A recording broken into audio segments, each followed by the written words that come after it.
गुरुदेव ने एक प्रसंग सुनाया था कि समोशरण 12 सभा होती हैं और चतुर्निकाय देव भी हैं, मनुष्य गति के जीव भी हैं और केवली भगवान भी वहाँ पर, और वे अनेक प्रकार के रिद्धिधारी मुनिराज विराजमान हैं, गणधर परमेष्टि भी वहीं पर हैं और चक्रवर्ती आ जाता है।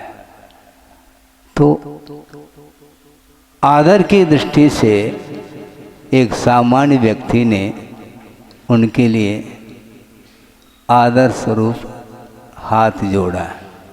तो चक्रवर्ती कहते हैं, तुम ये क्या कर रहे हो, बैठ जाओ, क्योंकि तुम्हारे और मेरे अंदर कोई अंतर नहीं। भगवान के सामने, भगवान के सामने एक सामान्य व्यक्ति और चक्रवर्ती, इन दोनों में अंतर इसलिए नहीं है क्योंकि सारे सारे श्रोता हैं, वक्ता तो एक ही है, प्रभु, और उनकी दिव्य ध्वनि को सुन करके उसके आधार से ही गणधर परमेष्टि देशना दे रहे हैं, तो उनके बाद उनका नंबर आता है।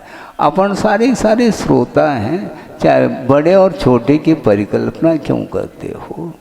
8 साल अंतर मुहूर्त होने के उपरांत किसी को रत्नत्रय को प्राप्त करने की योग्यता आ रही है और अंतर्मुहूर्त में वह केवल ज्ञान को भी वह प्राप्त कर सकता है। तो ऐसी स्थिति में ये छोटा और ये बड़ा, क्या बड़ा बड़ा है, बड़ा क्या है, दही बड़ा है, क्या है वो, ऐसा ही होता है। मैं बड़ा, अरे आत्मा की कोई उम्र नहीं हुआ करती।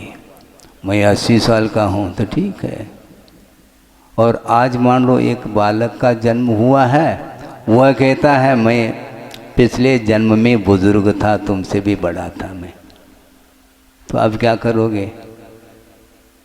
कौन बालक और कौन वृद्ध, कौन बुजुर्ग, कौन छोटा, कौन बड़ा, ये सारे सारे पर्याय की भूमिका में ही ये केवल व्यवहार की दृष्टि से कहा जाता है।